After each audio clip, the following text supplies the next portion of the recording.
In this episode of the Magick Kitchen Podcast, we talk about calling out versus calling in the witchy community and how to have healthy discussions.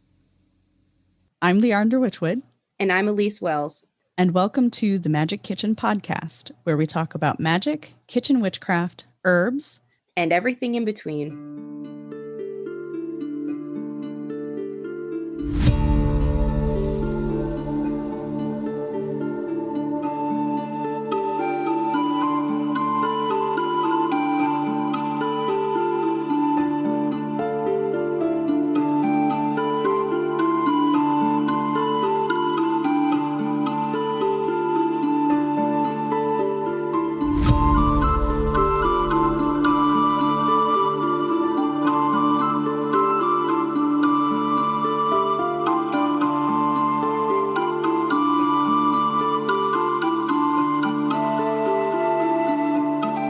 Before we get into the meat of this episode, we want to give you a little update.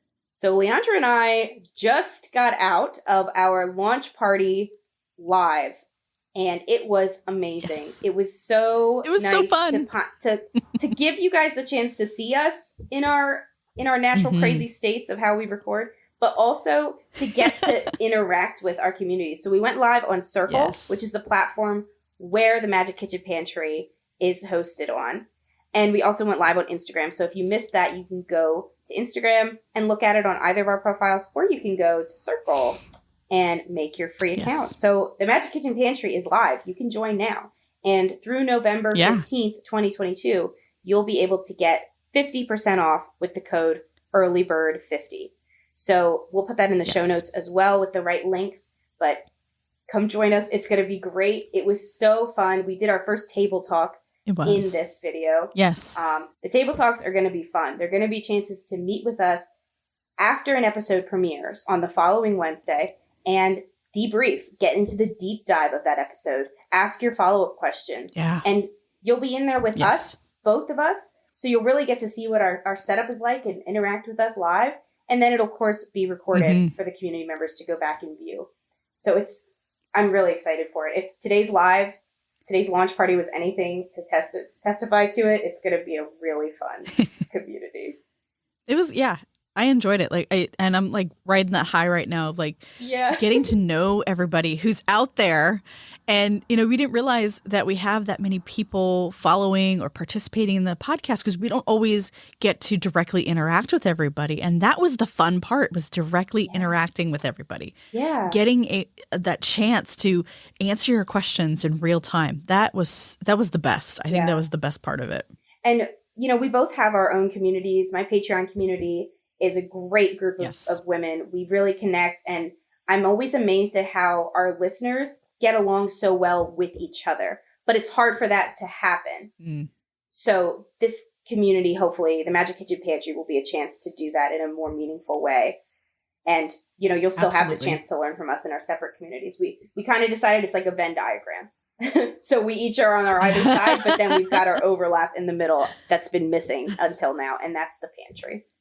Yes. Yeah. Because that's the part that I'm really excited about, because it's both of us together and then both of us together. Yeah, exactly. So you get, the aspects of us, you can learn individually from me, you can learn individually from Elyse, or you can learn from us together. And each of our communities are very, very different. So all these fun things that are happening, they're happening almost simultaneously in this bigger community that has almost the macrocosm that has little microcosms where everybody can come together and experience us a little differently, experience us together, and experience all the knowledge we have to share. And that's one of the things that I said in the live is, it's amazing because Elyse and I actually have a generational gap between us. We're not the same age. We didn't learn the same way. We didn't learn from the same traditions. And so you get these different perspectives and these deep dives into our knowledge base that helps you then solidify and grow your knowledge base and your understanding and your experience in the craft, and helps you create that everyday lifestyle that brings you to a place of center and balance. And you get our courses with this community. And within those courses, you have you have the chance to learn with us now through the Magick Kitchen Pantry in live time, like with us, ask us those questions. But then you also have the time on your own to go back and view those recordings and also take our courses, which are included. It's like a $500 value, but we feel like this is the best way to facilitate it. Because I feel like it's easier to learn in a one-on-one setting mixed with a classroom type setting mixed with your own time at home. Like, that's just the teacher in me. Like, I feel like a bit of all of it is the best. So that's what we're trying to emulate with this, because we're doers. Like, we know witchcraft is for doers and active people and people who want to facilitate their own path. And that's what we're gonna be focusing on in this community. Yeah. And going back to that idea that, you know, this is not just your typical like online course platform that you typically see with like Teachable or some of those other areas where, like, even Facebook. Like, this is more of a private, interactive learning platform.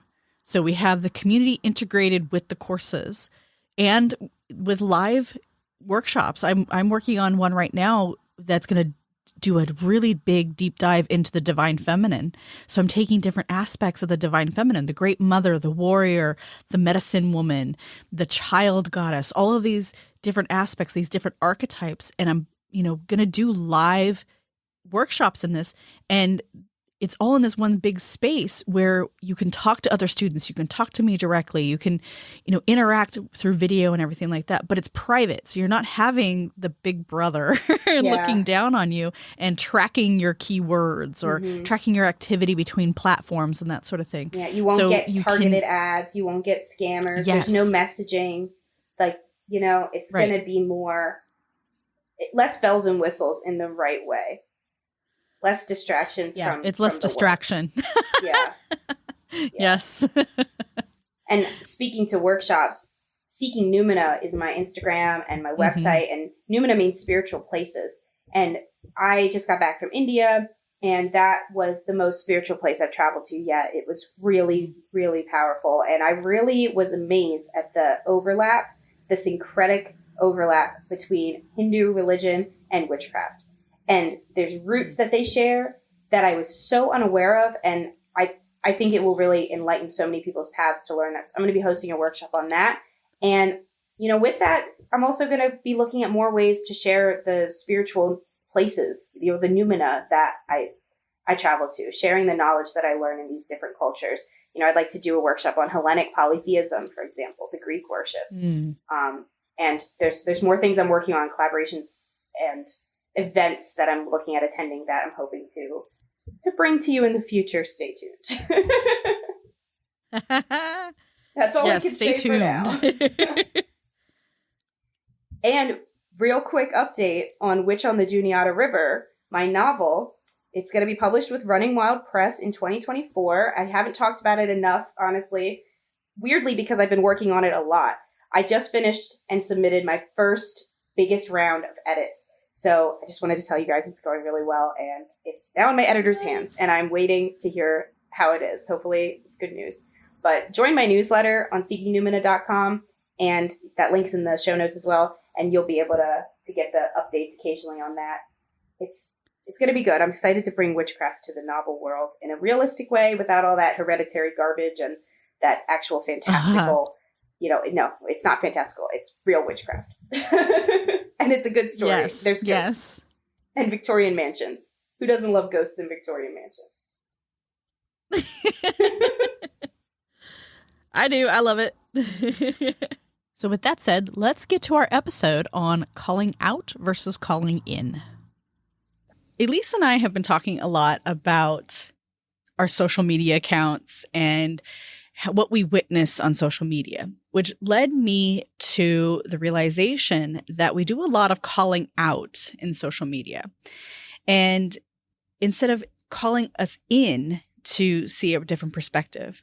So we decided that we are going to dedicate an entire episode to this idea of calling out versus calling in and what that means and what it looks like and how we can incorporate more coherent and better conversations between our community members and ourselves and those who have a different perspective than we do. Let's first define what it is to say calling out versus calling in. So calling out is about shaming or embarrassing the opposition. So when you find somebody that has a different opinion than you or a different perspective on something, it's that knee-jerk reaction to prove them wrong and to express how your opinion is correct without fully listening to that person's perspective or how they came to that perspective. And it doesn't help them understand how their mindset or their positioning, their perspective could be harmful to others. And I find that this term, calling out versus calling in, is often used in the workplace around racism, sexism, that sort of thing. Any kind of misogyny, homophobia, fat phobia even. So when we call people out, we are explicitly trying to shame or embarrass or shock them into a perspective. And that almost never, ever works. Yeah. And the reason for that is easy, because when we're coming from a place of emotion and trying to change somebody's perspective, we're only going to hit a brick wall. We're not going to change somebody's mind through emotion. We're only going to be able to change their mind through a rational, calm, protected, and communal space. Yeah. And when we're having these conversations, they need to be conversations. And often this starts with a simple comment on a reel or a post or a TikTok that maybe we react defensively to. And defensiveness is emotional. And when we react with emotion, it's because we want an emotional reaction. That's what we're expecting. We're expecting this to either escalate or we're expecting them to back down and feel bad. So that's, at the end of the day, that's what's wrong with calling out. It's not productive because it's not about productivity. Productivity is not emotional. You might feel good when you're a productive person, you do the right thing, but it's still not emotional. It's active. So we need to look for logic and rational conversations and start from that mindset. And not to say that calling people out is not, there's never ever a place for it. There are. I don't think social media is ever a place. But like out in public, you see somebody throwing trash on the ground when there's a trash can 5 feet away. That's when you say, hey, pick up your garbage, or, pick it up for them. And we can correct without calling out, I think is. Yes. Because as soon as you said that example, it reminded me of when I was a teacher and I was at the lunchroom and kids would not want to take their tray to the trash. Or if I was on outside duty and they're eating outside, they wouldn't throw their food. They would just like crumple their paper or their chip bag or whatever and try to throw it out into nature. And so this is where you can actually still have a conversation about this. You can actually make a lasting difference, because next time they go to do this, somebody might not be around to see it. You need to actually change this behavior in a person. So to take that example, I would go to the kids and I would say, like, is that where that belongs? Or I would say, would you like it if, because we had some squirrels that lived there. I was like, would you like it if I littered in your home? And sometimes you would even say it in a bit of a joking way, like, hey, this is the squirrel's house. What are you doing? But they get the point and they're not defensive about it. They already know that it's wrong. So maybe that's the difference. A lot of times when we need to have these deeper conversations with people, calling out their actions is maybe the first time it's being brought to their attention that what they're doing is incorrect. But that's even more reason for you to actually have a chance at changing their behavior. Right. And I think there is a lot of misconception about calling in versus calling out, because I think a lot of people, when they hear a statement that challenges their point of view or their habits or their mindset, they feel called out when they're not actually being called out. Yes, they take their opinions personally. Yeah. And that's why it's so hard to change someone's point of view or to help them see another perspective when it's emotional. Yeah. And a great example is I experienced this the other day. I was listening to another podcast and they said something that just hit me to the core. I was like, oh, crap, that's not right. But then I started really analyzing it. And I realized, like, yeah, that is part of, of my indoctrination. Like, full disclosure, in my free time, I'm always listening to podcasts that help me decolonize and, reframe my mindset. And that's hard work.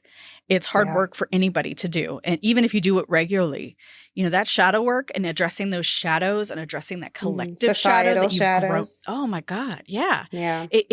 It's really difficult because it's so ingrained in us. So when we hear somebody talk about a perspective that challenges that for us, it riles us up inside, and this emotional well begins to just burst. And we start telling ourselves stories. Well, that's how I was just raised. And that's, that's just how I am. That's just how I am. That's the one I hear the most. I can't change who I am. That's my personality. But we forget that our personality is not necessarily who we are. Our personality is our adaptation to be accepted within our cultural norms, whatever those have become or what we've been grown to or groomed to accept. And so we can change all of that. We can change our personality, quote unquote, in that sense as to how we act and react. Instead of, being reactive to things, we can change how we come up. So when we hear things that challenge us, it's not necessarily being called out on it. It's challenging us to think differently.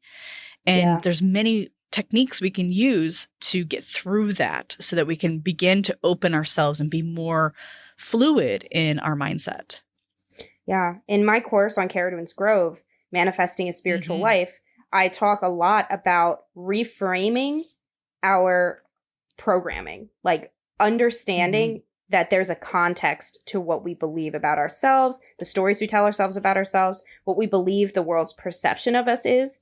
Because at the end of the day, nobody else knows what other people's perceptions are of us, of that topic you're about to argue about, of anything. We don't even know what, tasting is like for another person outside of ourselves.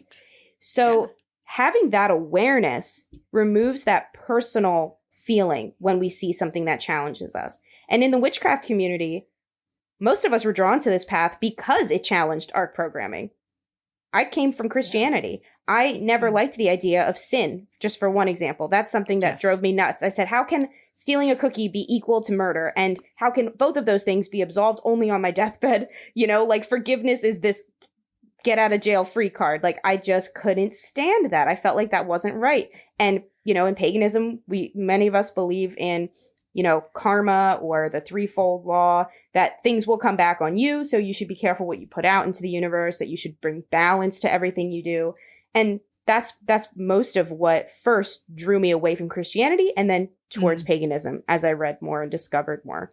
So being opposed in your beliefs is great. Even if you've had the same sort of daily practice or definition for your spiritual practice for a while, tweaking that, adjusting that's what you're here to do. You're just clay to be molded by you, not society, not who you're following on social media, but you. You decide what to take in, what to release, what to take some time to process before you decide if you want to take it in or not. And when we're focused on calling people out, we're cutting them off from that possibility, that experience of processing for themselves. But when we call in, we're bringing them into the fold. We're saying, here's something you might not have thought of before. And even if they're really set in their opinion and they tell you that they are, that actually might not be true. That might be something that's marinating in the brain that's going to come out later for them. Everybody's on their own journey with that. Absolutely. So let's go back to your analogy of tasting. So I think this is a really good way to link perspective and with tasting. So I blend teas, and I blend teas that have no artificial preservatives. They have no additives, no flavorings. What you see in the package, what you get in the package in the tea is the actual herb. It's the actual flower. It's the root. It's nature in a little package. So that causes a problem for especially someone with a typical American palate. So typically Americans are used to eating highly processed foods. They're highly flavored. So our tongue literally becomes acclimated to those flavors. So if you're used to going to, some chain store, I'm not going to say the name, to get your chai latte, and what you're getting is a highly flavored item. You're not actually getting tea. You're getting chemicals. And there's many reasons why I don't use chemicals, even natural, quote unquote, I'm quoting air quotes right now, natural flavorings and natural colors. They are still processed. They are still made in the same factories as, things like your detergents or your perfumes and stuff like that. So it's not really a natural thing. It's derived from a natural product, like, concentrated orange juice. You're just getting sugar water that has been added back in flavor added back to it. So when our palate is so used to these artificial, highly enhanced flavors, when we go to natural flavors that are actually naturally occurring, no additives, nothing added to it, no preservatives, no added anything, nothing to enhance it, we can't taste it. We have an issue picking up the layers of flavor and the little nuances. We can't figure it out. Like our brain and our tongue have somehow disconnected completely. And this is the same when you are coming into a new idea or something that challenges your belief system. Suddenly there's this, it's cognitive dissonance. You start digging your heels into what you've known to be safe, even if it doesn't it's not productive for you, even if it's not working for you currently. And this is something that we go into with shadow work and the Rebel Mystic community. We start discussing these things in detail about how our perspectives, even though we perceive them to be safe, they're not serving us. So when you're asking somebody to change that perspective, you're asking them to take all of their programming and set it aside and, completely change their view to something else. So you can't do that from that emotional standpoint because we dig in our heels. We dig in hard, even if we know that the relationship is abusive, even if we know that our healthy eating patterns are not helping us, even if we know we need to move more and exercise, even if we know that cultural appropriation and colonization is harming our path. But because we've been taught that, we've been practicing it for so long, it's hard to just change. Yeah. But we can. As soon as we decide that we're going to open up and express ourselves non-emotionally and open ourselves to a more rational standpoint in things, then we can change our perspective rather quickly, almost instantly. Yeah. It's just one of those things where you have to be open to it. So if you're emotionally coming at somebody, calling them out instead of calling them into a safe space that is more one-on-one rather than this multimedia expression, it's, there's a big difference in how we reach people in that aspect.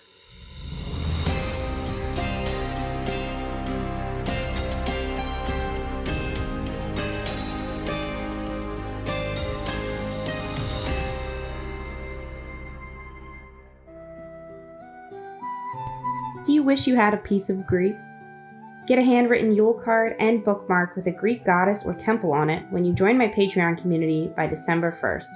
My Spirit First community is growing, and so are the benefits. Get full moon rituals, weekly journal prompts, exclusive articles, and now, for the first time, enjoy free access to my courses, as well as exclusive meditations and other witchy videos at patreon.com/Elyse Welles, or follow the link in the description below. So as witches, how can we start calling in? The most important part of this is recognizing the language we use and encouraging people into one-on-one or small group conversations. So that might look like responding to a negative comment on your video with a message. If you are on Instagram, for example, you can actually reply as a message. So that could be a good place to start. Or you could reply and say, I'd love to talk through this with you and, message me with your thoughts on this. And you could even do a follow-up video exploring that perspective. You never know how this could change your mind too.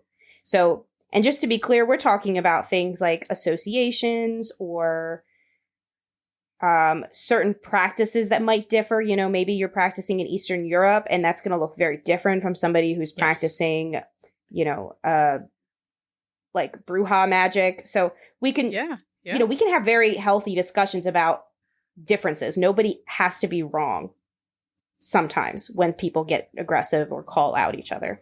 So look for those perspectives. Right. Try not to react emotionally like we've been talking about.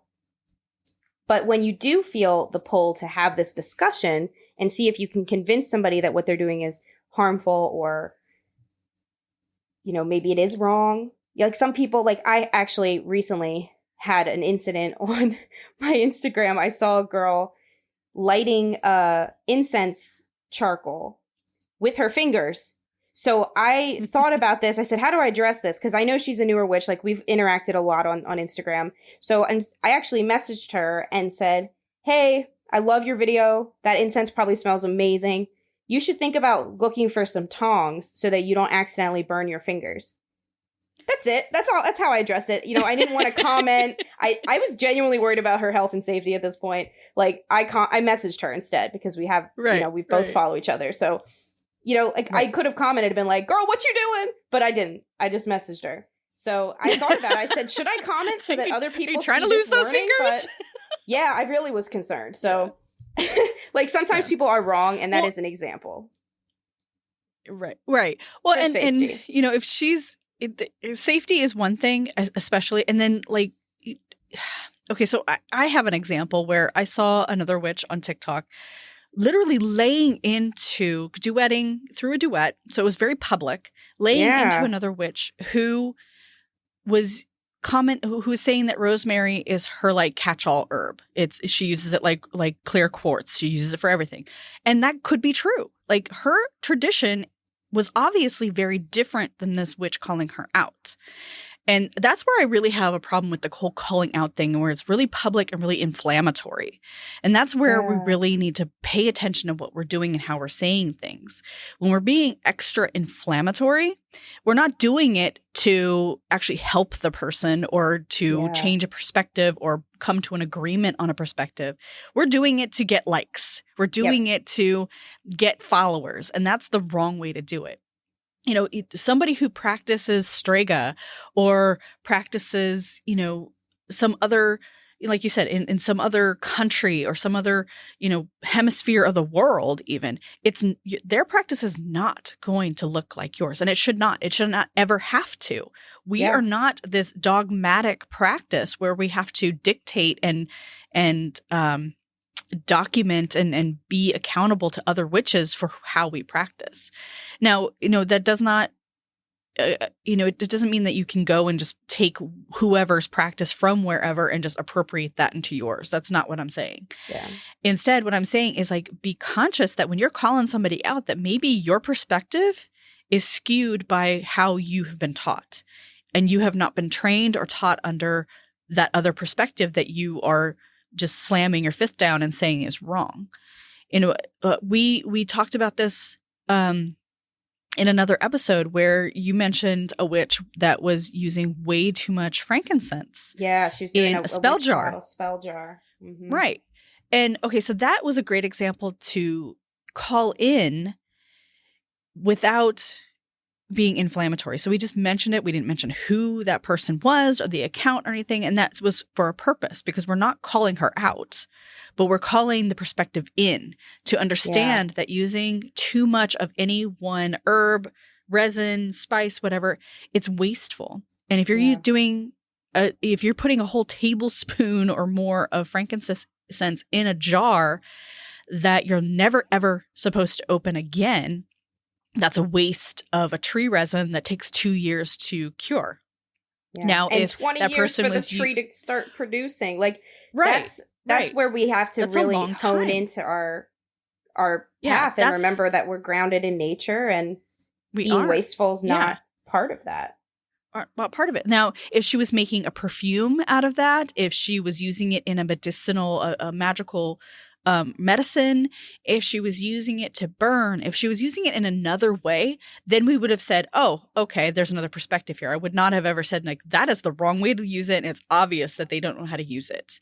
Yeah. You know, there's a difference here. Like there is an actual, I don't want to say dichotomy to it because there's always a black and white to it. But in the sense of how that was being used was one of those instances where you're like, whoa, stop. Like, let's educate everyone on. That's why we educate. That's why Elyse and I have classes. That's why we educate, so that people who are seeking this path, individuals will understand that we don't waste. We don't take nature for granted. We respect. And that was a clear disrespect to the resin and how it's made and how the tree produces it. And if you are on your path and you're having questions like this and you don't feel like it would be safe to throw it out into the ether of the internet, email us. We love getting questions. Right. We've gotten a few questions that have turned into whole episodes because they're so useful. They're so helpful for other people. So you're really helping the community when you send us your questions to magickitchenpodcast@gmail.com, magic with a K. And we love hearing from you. We really do. We really do. Yeah. And when you send those emails, you're talking to both of us. And Elyse does most of the responding and everything, but you're really talking to both of us. Oh, so I'm so excited. I always share what we get. Some random bot. Yeah, and we get some great questions. And same thing with our communities. In the Rebel Mystic community, I host monthly Q&A sessions where I get together with all the community face-to-face live, and I start answering questions. And I'm excited for this month because I have some really cool questions coming through that I can't wait to dig into. Yeah. And on my Patreon, I've had a couple of people, who joined specifically because they had questions they couldn't answer with books and they stopped practicing. Right. And that is crushing to me. It is. To stop practicing because it's confusing is a common problem. Yeah. It's way more common than you might think. So don't get confused. Just come chat with us. Yeah. Ask us questions. That's why we do this. We're not doing this to get famous or to make money, because definitely through a podcast, you're not making money. $0. We do it for the express purpose of educating and helping that perspective be more malleable than this hard, rigid, this is this, that is that. Because, Elyse and I both, we come from very, very different traditions and different backgrounds. There's 20 years between us in our age? Is that right? I don't know. I don't like counting. Okay, we won't count, but there's a huge gap. We have a generational gap in between our age, which helps us come to these different perspectives. And, I think we are a testament to how witches can practice completely different paths, how we can have this huge age gap and still come to an agreement on things and still work together and still do things together. We've been a ritual together. We, have this whole podcast together, You went to my hand fasting. I did. I was part of your hand. Yeah. See, so you can still develop meaningful relationships between other witches while maintaining a completely different perspective on the path. Yeah. In fact, I would actually encourage you to follow accounts if you're using a lot of social media for your, to help you on your path to try and find community. I would encourage you to follow accounts that aren't in your path, because you might find things that you had no idea even existed. Like we said, that's not to say you should appropriate other people's closed practices, but chances are if they're sharing what they're doing on social media, it's for you to read it, for you to check it out. So it's a great idea. I've learned a lot from following different practitioners from things I could never participate in. Hoodoo, voodoo, Christo-pagans even. People that do things that I could never do. I'm happy to see what they're doing. And it's just fascinating. It's like why we travel. It's just to find new perspectives. And there's nothing wrong with having a new perspective. I know some people are afraid of changing their perspective because it challenges their long-term beliefs. Yeah. But and that is hard. You don't have to. Yeah. You don't necessarily have to change, uproot everything you believe in. You just need to soften a little bit and be willing to allow others their perspective without enforcing yours on theirs. I mean, isn't that what we hated about Christianity? Why most of us come to this path? We hated being, shamed into believing that we had to believe because if we didn't, then we were going to this, unseen hell that it didn't make sense to anybody. So we can't bring that into our practice when that's what we were trying to get away from. And it really, that's what the patriarchy wants. I know I keep going back to the patriarchy, but it's such a huge thing that we need to understand. It's 2,000 plus years old, and it's what we've been built on for how many generations is that? 22? Yeah. 25? And it thrives on these divisions. It thrives on us staying divided and staying in argument and staying angry at each other without, true community. And it's really hard.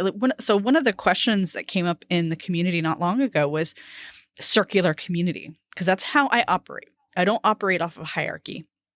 And I find that a lot of people that come into that type of leadership model have a real issue with it because they need or want to be told what to do. And I won't do that. I'm not going to tell you what to do. I'm not going to tell you how to do it. I'm going to demonstrate how I do it. And if that's how you want to model things, go for it. But I'm not going to tell you that I'm the guru, because I'm not. I'm not going to tell you that my way or the highway. I'm not going to tell you that my way is the only way. That is not how I operate. And I've seen a lot of witches come from that perspective. It's a very hierarchical, very patriarchal perspective that they need to be in charge. They need to be the ones telling you how, who, what, when, where, why, and how. I will not do that. Yeah. And that's not how I operate. Yeah. And I'm not sure if it's the same in your coaching sessions, but when I'm guiding people, I use that word guiding, right? Coaching is to guide, right? Like guiding. That's what we're doing. The first thing that I have on my website about this, the first thing I say to people in discovery calls is, I will never tell you what to believe. No. I firmly believe that I could spiritually coach a Muslim, a Christian, a Wiccan, an atheist that's curious about spirituality. Yeah. Because at the end of the day, I'm not at all going to tell you what to believe. And I think that's why conversations can get deeper, because nobody is putting any judgment on each other. Nobody's putting any pressure on each other. When we have conversations about our beliefs or lack of beliefs or confusions or fears or obstacles, that's how we are either solidified in those beliefs for ourselves or ready to start challenging them or growing. Challenging can sound like a scary word, but a lot of times we can point back to our childhood selves and find, those first moments of intrigue with the natural world or the spiritual world or both. For me, that's almost like the same thing. Yeah. And that part of us is always still there. So when we're growing in our paths and we're looking at the next steps for ourselves, and we end up having to release something that feels long held, it's probably not as long held as that magical moment seeing the full moon from your bedroom window when you're 3 years old. Yeah. Or that moment where you're making potions with grass and dead leaves and dandelion heads, stirring it with a stick in a pot that's not there. Like, these are moments that I remember as a kid that I can always point to and say, like, this has always been the path I'm on. I just didn't know I was. And I think that's true for a lot of people. And when we get in this minutia of, am I using rosemary correctly? She's using rosemary wrong. What does she think she's doing? That's not why we're here. And we know that deep down. And there's a million factors that contribute to it. But exactly, we don't need to do it. So call in. Well, consider that option. Maybe there's a reason why that rosemary is that way, Like you mentioned Strega, like that's Italian-based witchcraft, right? Yeah, that makes perfect sense because that's basically grass. Mm-hmm. We don't really have grass here. We have rosemary. Right. So I can see that. Yeah. Well, and another perspective of this whole calling out versus calling in is when we put leaders on pedestals. So when we put somebody on this high pedestal where they can do no wrong, they could say no wrong, they could, they are just not wrong. We blind ourselves to the damaging things that can happen in that perspective. And there are a lot of people out there that do really good work, that have been put on this pedestal, but they don't stand on this pedestal like they own it. They kind of take themselves down from the pedestal. And those are the kind of leaders that I think we should all be reaching to. Not these ones who say my way or the highway or anything like that, because it's only feeding into that idealism that this is the right path. This is the only way it can be, blah, blah, blah. Like every leader that I follow, every quote unquote guru, which I know that these people probably would not want to be called that. I know I would not want to be called that because it gives that perspective of, well, this person's infallible. Yeah. Instead, we need to come to that realization that we're all human here. We're all going to make mistakes, and we can self-correct. We can correct, publicly or privately, however that works. But when we put somebody on a pedestal where they cannot be fallible, where they cannot be wrong, where their perspective could never be challenged, we put ourselves in a cage. And that's how I think where that calling out versus calling in becomes that emotional blockade. Because when we have caged ourselves into this one belief, this is only how it should be, and there are no other perspectives, then we wall ourselves off to the possibility of other potentials. There's so much out there. Like we can't, if we're really truly following a spiritual path that is supposed to nourish us and help us grow, then we have to allow that. We have to allow space for that. And as soon as we wall ourselves off from that potential, then we stunt our own growth. Yeah. And a last note on this calling out versus calling in.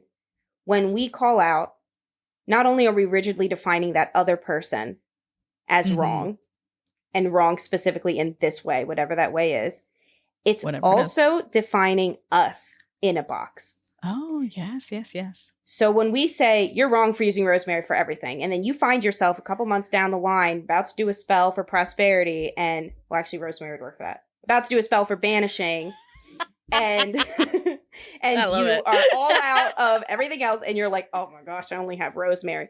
If you had had a different reaction to that person, if you had just kind of filed that away and said, interesting, and then moved on, you might have in that moment said, you know what, I saw this girl last month. Let me see if I use rosemary, is this going to work? It works. And it might. So you can try new things and grow. And that's why, and we've had a lot of discussions about this. I had a discussion recently with one of my followers about this. And I was like, thank you for saying that, because I appreciate hearing that from other people. We don't need to label ourselves as witches. We say this all the time, but you don't. Like, you don't even have to call yourself a witch. You might be in the broom closet and it's not even on the table yet for you to have a label. Your label might only be for you, if it exists at all, you and your journal. You don't ever have to have a label, much less a specific label. No. Like, even if you go through initiation, my coven is based in the fairy tradition, but I still have a hard time labeling myself that way because I'm so eclectic. I work with nymphs now. I live in Greece. Like, there's just too much growth out there, and I can't cut myself off from that, and you shouldn't either. Oh, yeah. No, I completely agree with that, because I have actually been rethinking that label for myself. Like, I have it on all my profiles. I'm a witch. But then I've been rethinking it, and the path that I've been called to and drawn to, I'm a witch, but I'm also a mystic. I'm also a magical herbalist. I'm also a podcaster. I'm also a blogger. I'm also a teacher. Like, I have all of these labels, and I know labels help us identify with others. So if someone says, I'm a lawyer, you know what they do for a living, right? You understand that. You don't have to know what kind of lawyer. Like, maybe they're, I don't know, the ambulance chaser type lawyer. Maybe they're, high-end corporate lawyer. Maybe they're, criminal law. You don't have to know necessarily the details of what they do. But you understand, oh, you're a lawyer. So you went to law school and you understand law, right? And I think that's what we do for ourselves with these labels, is it kind of gives us a generalization of how to relate to somebody. And that's okay. As long as we are keeping ourselves open to the idea that, okay, a witch can mean whole bunch of things. Are you a shamanic witch? Are you a tea witch? Are you a green witch? Are you a cottage witch? Are you a kitchen witch? Are you a crystal witch? Like, there's so much out there that it's really hard to say, oh, you're a witch, so this means XYZ. Yeah. Because it could also mean everything else. Next time you're presented with new information from a new source or a trusted source, consider calling in rather than calling out, and see how you can open your mind.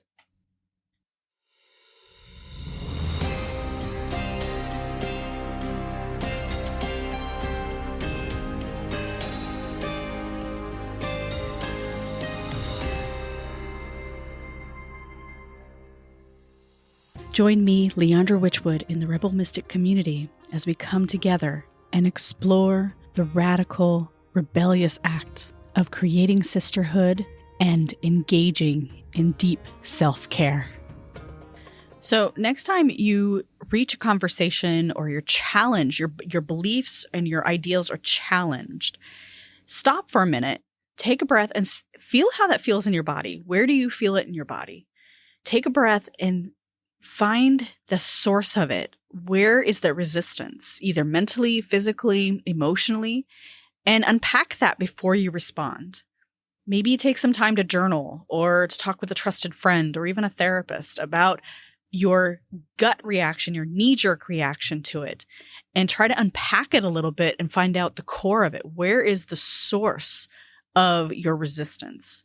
And this is what I teach in shadow work. It is how I teach my students and my clients to reevaluate their perspectives by finding that resistance and analyzing it. And when you find these resistances, think about clarifying questions you can ask yourself. And if you're comfortable, ask somebody else. Ask me, ask Leandra, ask the person who posted this. If you follow each other or you've been following them for a while, you could probably message them. Most people are okay with that. Check their bios first, but see if you can open this dialogue. Call yourself in and see where you need to grow, because growth is never going to hurt you, and you don't have to take what you learn. It's just another something to marinate on. It is. And I find like clarifying questions they can be tricky, but they're easy. So basically, try this maybe at your next family gathering when somebody says something to you that is either offensive or challenging to you. Repeat back to them what they said and then ask them to clarify what they mean by that. And this is a great way to open up that conversation. Now, 9 times out of 10, people will sit there and take a step back and they have to think about what they just said, because 9 times out of 10, people say things just because it's what they've been taught to say or what they've been programmed to believe and think. They've never actually analyzed it. So if you're asking them just calmly, not aggressively, just say, hey, that's an interesting statement to make. You said blah, blah, blah, blah, blah. Now, can you clarify that for me? Can you clarify what you mean by that? And if you come at them in a very gentle, non-emotional, non-erratic way, then it helps them to kind of keep out of that hemisphere of the brain that is emotional, that is reactive, and gets them more into the analytical side of the brain and helps you both engage in a conversation that's not inflammatory. Yeah. But can actually go somewhere for both of you. Yeah. Get some clarity.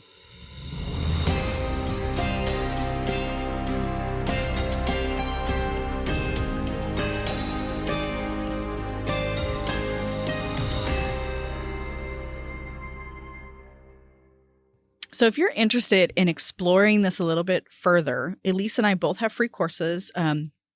I have Shadow Work for Beginners. That's a free course that leads you to a discount to my full course, or it'll lead you to the community where you pay a subscription and you get access to all of my courses. But the free course specifically helps you get started in shadow work and helps you get started in, unraveling some of these kind of thick topics that lead us to understand ourselves better and our interaction with others better.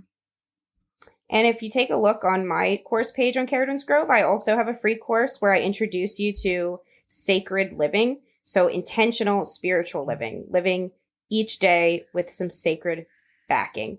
And again, you get half off my full course when you take the free course. So these are great ways to dip your toes, non-committal ways.